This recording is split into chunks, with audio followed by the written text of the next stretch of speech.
बहुत समय हो गया हमने कथा नहीं सुनाई, आज सुना ही देते। बहुत पहले सुनाते थे ये कथा, अभी तो कई वर्षों से नहीं सुनाई। ये हमारे भारतवर्ष के हिमालय क्षेत्र में जो भगवान अमरनाथ हैं, इन अमरनाथ बाबा के निकट एक विशाल वटवृक्ष के कोहड़ में एक अंड के रूप में प्रकट हो गए। अंड के रूप में प्रकट हो गए, ये कहने का प्रयोजन ये है, ये किसी शुक और सुकी के गर्भाधान से अंड के रूप में उत्पन्न नहीं हुए। नित्य गोलोक से आए और अपने संकल्प से ही एक अंडे के रूप में वहां विराजमान हो गए। और इसी समय की बात है, देवर्षि नारद जी कैलाश पधारे। भगवान शिव ऋषियों के यहां किसी सत्संग में, उत्सव में गए थे। भगवती जगदम्बा पार्वती केवल आश्रम में थी। नारद जी तो उनके गुरुजी हैं। नारद जी का आओ आओ भगत की आदर किया, प्रणाम किया, आओ गुरुजी विराजो। कहा कहो भगवती पर्वत नंदनी, आनंद में तो हो ना। पार्वती जी बोली, गुरुजी क्या बतावें, इतना प्रेम भगवान शंकर देते हैं, इतना प्रेम देते हैं, इतना प्रेम देते हैं, मैं उस प्रेम का अपनी वाणी से वर्णन नहीं कर सकती। उन्होंने तो मुझे अपना अर्धांग ही बना रखा है। इतना प्रेम देते हैं कि मुझे अपने अंक में स्थान देते हैं, गोद में स्थान देते हैं। पार्वती भगवान शिव के द्वारा प्राप्त प्रेम का वर्णन कर रही थी और नारद जी तो लीला करने पधारे थे। कुछ अनमने से ढंग से नारद जी ने सुना और सुनने के बाद कहा, हाँ ठीक है, आपकी अनुभूति है तो उससे हमारा कोई विरोध नहीं है, अच्छी बात है। आप उनके प्रेम को प्राप्त करके धन्य हो रही हैं, ये तो अच्छी बात है, बहुत अच्छी बात। पार्वती जी ने कहा, गुरुजी आपने जैसी अभिव्यक्ति आपको करनी चाहिए थी वैसी आपने थोड़ा, आपका लहजा दूसरा है। नारद जी ने कहा, ज्यादा पीछे मत पड़ो पूछने के। हाँ, प्रेम तो करते हैं शिव जी, पर तनिक कपट रखते हैं आपसे। कहा, क्या कपट रखते हैं? का चिता भस्म क्यों धारण करते हैं? कभी बताया आपको? नहीं बताया। अस्थिमाल क्यों धारण करते? कभी बताया? नहीं बताया। मुंडमाल क्यों धारण करते? कभी बताया? और उस मुंडमाल में किस किस के मुंड हैं? कभी बताया? बोले ये हमने पूछा नहीं। बोले पूछ लेना, बताएंगे नहीं। यही तो कपट है। अरे सब चीज बतानी चाहिए उनको कि हम क्यों ऐसा करते हैं, नहीं बता, यही तो कपट है। देखो अब हमको दोष मत देना, तुमने पूछा हमने बता दिया, नारायण नारायण। नारद जी चले। भगवान शिव लौट के आए, देखा पार्वती जी बहुत अनमनी सी, उदास है। शिष्टाचार में थोड़ी उठ के खड़ी हुई, अगवानी तो की, पहले जाके फिर बैठ गई। कहा, तुम्हारा मुखारविंद प्रसन्नता से खिला रहता था, आज तुम उदास क्यों हो गए? बोले अब कुछ मत पूछो, जले पर नमक मत छिड़ो। बिना गुरु के ज्ञान नहीं होता। आज पता चला कि आप ऊपर ऊपर के प्रेम का प्रदर्शन करते हैं, दिखावटी प्रेम करते हैं, भीतर से प्रेम आपका नहीं है, आप थोड़ा कपट रखते हैं। शंकर जी ने कहा, ये ज्ञान तुमको किसने दे दिया?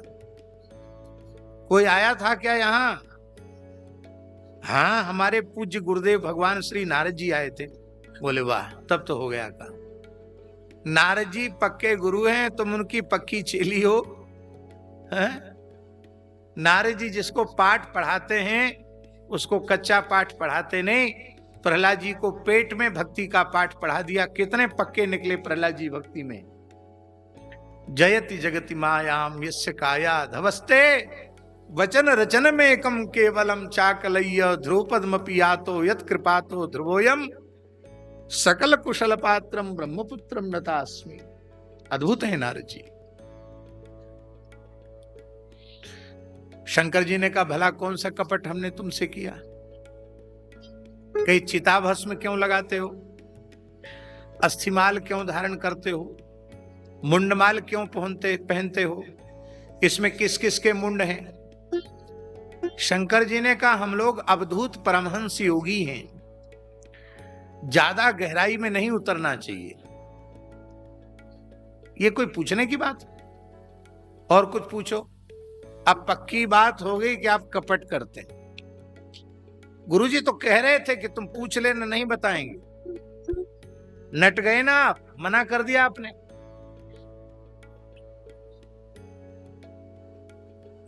विमुख प्राणियों की चिता की भस्म भगवान शिव अपने श्रीअंग से नहीं लगाते हैं। ये जो विशुद्ध भगवत भक्त हैं, जिनका संपूर्ण जीवन भगवत चरणारविंद में समर्पित हो चुका है, जिनके रोम रोम से निरंकार गूंजता है, भगवान नाम प्रकट होता है, ऐसे जब भगवान के प्राण प्यारे भक्त अपने देह का विसर्जन करते हैं तो उनके उस पवित्र जप युक्त देह के प्रति शिवजी का इतना अनुराग है कि उनकी भस्म को वे अपने श्रीअंग पर धारण करके उस भक्त के आलिंगन का सुख प्राप्त करते हैं और उस भस्म की रज के एक एक कण से हरिनाम प्रकट होता है। भक्त की अस्थियों से भगवान नाम प्रकट होता है। ऐसे उन भक्तों के भस्म को, उनकी अस्थियों को मैं धारण करता हूं। और ये मुंड भी सामान्य मुंड नहीं है। ऐसे भगवत भक्त जिनकी जिह्वा निरंतर नाम संकीर्तन करती रहती है, उनके मुंडों को मैं अपनी मुंडमाल में स्थान देता हूं। महाभारत के जैमिनी अश्वमेध पर्व में स्पष्ट लिखा है कि सुरथ सुधन्वा के मस्तक को भगवान शिव ने अपनी मुंडमाल में स्थान दिया, क्योंकि मरने के बाद भी सुरथ सुधन्वा की जिह्वा से कृष्ण नाम प्रकट हो रहा था। और एक रहस्य और है देवी पार्वती, इसमें कुछ मुंड तुम्हारे भी हैं। अरे मेरे मुंड हैं क्यों? तुम भी तो बहुत भजन करती हो, राम राम जपती हो। राम रामेति रामेति रमे रामे मनोरमे सहस्रनाम तत्तुल्यम राम नाम बरानने सहस नाम सम सुन शिववाणी जप जेई पी संग भवानी। तुम्हारा मुंड भी मैं, जब तुम्हारा समय पूर्ण हो जाता है, तुम्हारे मुंड को भी मैं अपने मुंड माल में स्थान देता हूं। कितने मुंड हैं हमारे? बोले देख तुम ही गिनती कर लो कितने, बहुत हैं। तो भगवान, इसका मतलब तो यही है कि आप अविनाशी परमात्मा हैं और मैं समय समय पर देह का त्याग करती हूं। हाँ देवी, तुम ठीक कहती हो। तुम देह त्याग करके नया देह स्वीकार करके मेरी सेवा में पुनः आती हो। जैसे तुम पिछले शरीर में सती थी, फिर इस जन्म में पार्वती हो गई। तो भगवान, आपके ऊपर मृत्यु का प्रभाव क्यों नहीं होता और मेरे ऊपर मृत्यु का प्रभाव क्यों हो जाता है? भगवान शिव ने कहा, देवी मैं अमर कथा का आश्रय लेकर के रहता हूं, उस अमर कथा के रस का पान करता हूं। उस रस के पान के प्रभाव से जरा जन्म मृत्यु काल ये मेरा स्पर्श नहीं कर सकते। पार्वती जी ने कहा, वो कथा आपने हमको क्यों नहीं सुनाई? हमको सुनानी चाहिए ना वो कथा, हमको सुनाइए। मैं भी अमर होकर आपकी सेवा में रहूं, मुझे देह का विसर्जन न करना पड़े। शंकर जी ने कहा, वो रहने दो, फिर कभी मौका आएगा देखेंगे। देखिए यही तो कपट है, अब समझ में आ गया। तब पार्वती जी को प्रसन्न करने के लिए शिव जी ने कहा, ठीक है हम सुनाएंगे, लेकिन एकांत में सुनाएंगे। यहाँ कैलाश में बहुत भीड़ भाड़ है, हिमालय के किसी दूसरे शिखर की ओर चलेंगे, वहां सुनाएंगे। पार्वती जी बोली दुनिया के किसी कोने में ले चलो, हमें तो सुनना है। भगवान शिव चले, नंदीश्वर पर विराजमान होकर के चले। तो सबसे पहले उनको एकांत में सुनाना है ना कथा, तो सबसे पहले नंदी को छोड़ दिया उन्होंने। कहां छोड़ा नंदी को? आप लोगों में से अमरनाथ कौन कौन गए हैं? पहलगांव गए हैं? ये पहलगांव नहीं है, इस गांव का नाम है बैलग्राम। क्या नाम है? बैलग्राम नाम है इसका, वृषभ ग्राम। वृषभ ग्राम से बैलगाम, बैलगाम से पहलगाम हो गया। पहलगाम मतलब होता वहां नंदीश्वर को छोड़ा, तो पहलगाम हो गया। आगे आप चलेंगे तो शेषनाग वाली झील आती है, गणेश टॉप आता है, वहां कार्तिकेय गणेश जी को छोड़ दिया, तुम यहीं रहो। और आगे बढ़े तो अपने कंठ के शेषनाग को छोड़ दिया। वो शेषनाग वाली झील आज भी है। हम वहां एक रात्रि विश्राम किया हमने वहां से आगे चलकर पंचतरणी है, वहां गंगा जी को छोड़ दिया, चंद्रमा को छोड़ दिया, केवल शिव और पार्वती है बस। और उस पवित्र गुफा में विराजमान हो गए, जिस गुफा को इस समय अमरनाथ गुफा कहते हैं। भगवान शंकर समाधिस्थ होकर अमर कथा सुनाने लगे और भगवती जगदम्बा पराम्बा श्री पार्वती जी नेत्र बंद करके समाधिस्थ होकर कथा सुनने लगी। किंतु शंकर भगवान ने पहले ही पार्वती जी को कह दिया था, हम आंख बंद करके कथा कहेंगे और तुम हुंकारी भरते जाना, हूं हूं बोलते जाना, जिसमें हमको पता चले कि तुम सुन रही हो। तुम हुंकारी बंद कर दोगी तो हम कथा बंद कर देंगे। हम तो आंख मूंद के कथा कहेंगे, आंख खोल के कथा कहें तो पता चले। तो मैं नेत्र बंद करके कथा कहूंगा, तुम्हारी हुंकारी का शब्द हमारे कान में पड़ना चाहिए। भगवान शंकर ने कथा आरंभ के पहले डमरू बजाया, इसलिए बजाया कि वहां के कोई पशु पक्षी वहां सब दूर चले जाए, सब दूर चले गए। डमरू को भी विसर्जित कर दिया, त्रिशूल को भी पृथक कर दिया। और जिस समय भगवान शंकर ने डमरू बजाया, डमरू के निनाद से वो बट वृक्ष के खोहड़ में जो अंड रूप में भगवान शुकदेव विराज रहे थे, अंड फूट गया, शुकदेव प्रकट हो गए। अब शंकर जी तो समझ रहे हैं कि केवल पार्वती जी सुन रही है। शंकर जी यही समझ रहे हैं कि केवल पार्वती जी सुन रही हैं, पर पार्वती जी के स्वर में स्वर मिलाकर सुखदेव जी भी सुन रहे हैं। पार्वती जी बोलती हूं, सुखदेव जी स्वर में बोलते हूं, एक साथ बोलते हूं, शंकर जी को पता न चले। कुछ लोग कहते हैं कि पार्वती जी को नींद आ गई कथा सुनते सुनते। ये कहना ठीक नहीं है, नींद नहीं आई, कथा में नींद नहीं आई पार्वती जी को। कथा रस में पार्वती जी इस प्रकार से डूब गई कि उनकी समाधि लग गई। और जब समाधि लग गई तो हुंकारी भरना बंद हो गया।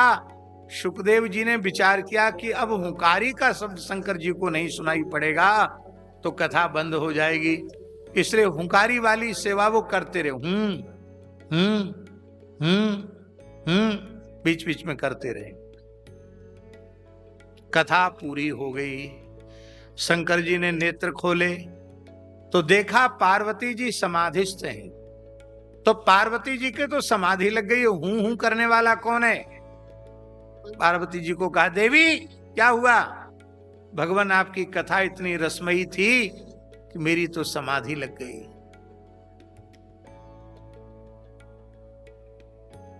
इससे झाजी एक बात प्रमाणित होती है कि आपकी भावभूमि चाहे जितनी उच्च कोटि की ही क्यों ना हो, कथा में समाधि नहीं लगनी चाहिए। कथा के बाद समाधि लगे तो ठीक है, कथा के बीच में समाधि भी श्रेष्ठ, क्योंकि समाधि में फिर बाहर के शब्द का श्रवण होगा नहीं, तो आप कथा के रस से वंचित हो जाएंगे। फिर ये हुंकारी कौन भर रहा था? भगवान मुझे तो पता नहीं कौन भर रहा था। कौन हुंकारी भर रहा था?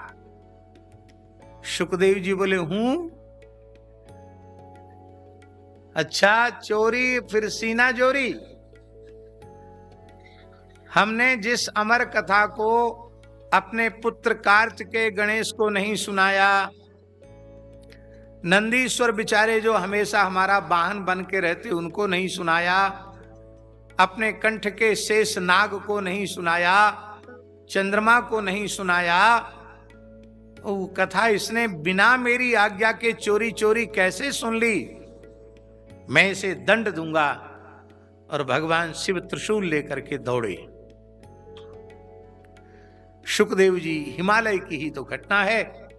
शुक लीला सुक भाग कर वहां से व्यास गुफा में आ गए। व्यास गुफा जहां बद्री का आश्रम है, व्यास भगवान का आश्रम है, सम्याप्रास आश्रम।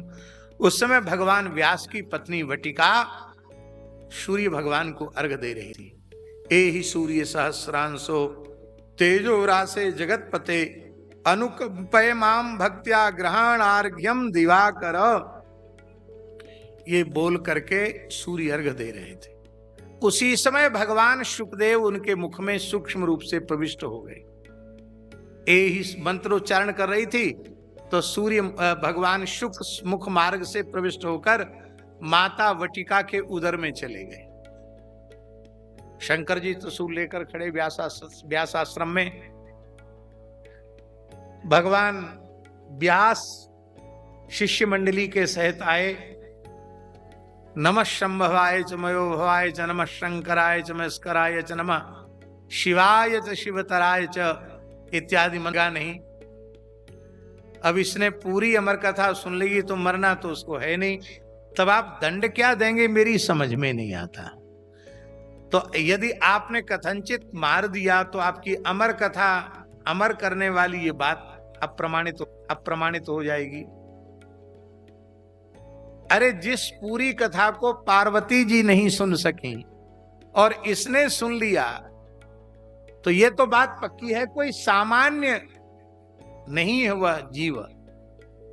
शंकर जी समाधिस्थ, अरे ये तो मेरे आराध्य श्री कृष्ण ही हैं, ये जीव हैं ही नहीं, ये तो ईश्वर कोटि के हैं।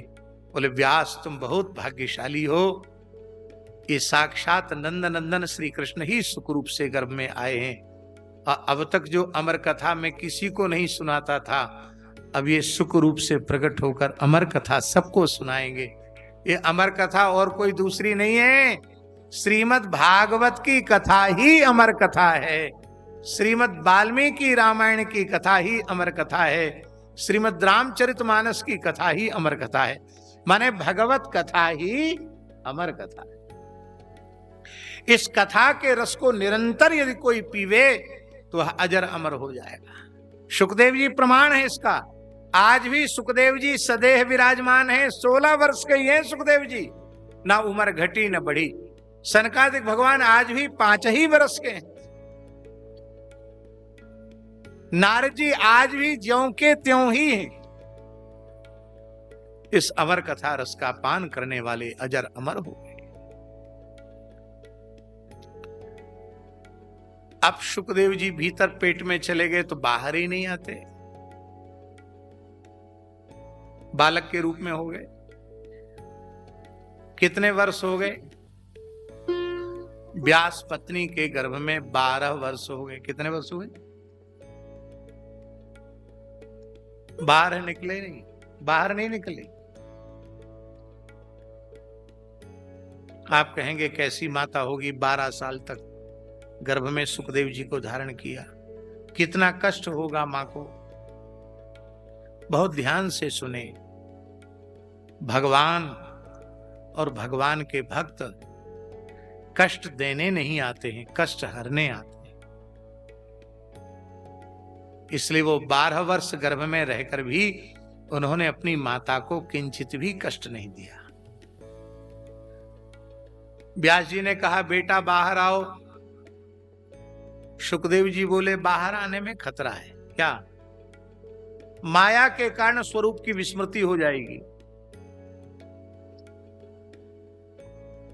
इसलिए जहां भजन बने वहीं रहना चाहिए। गर्भ में बढ़िया भजन बन रहा है, एकांत वासा झगड़ा न झांसा, कोई मिलने जुलने वाला भी नहीं, खूब राम राम हो रहा है, वहीं ठीक।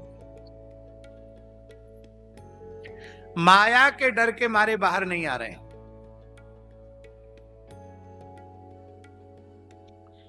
व्यास जी ने भगवान बद्री नारायण का स्मरण किया। भगवान बद्री नारायण प्रकट हुए। बद्री का आश्रम की तो घटना ही है। भगवान बद्री नारायण प्रकट हुए। व्यास जी से पूछा हमको क्यों याद किया? बोले आप जन्म दीजिए बालक को, नहीं तो जन्म ही नहीं लेना चाहते।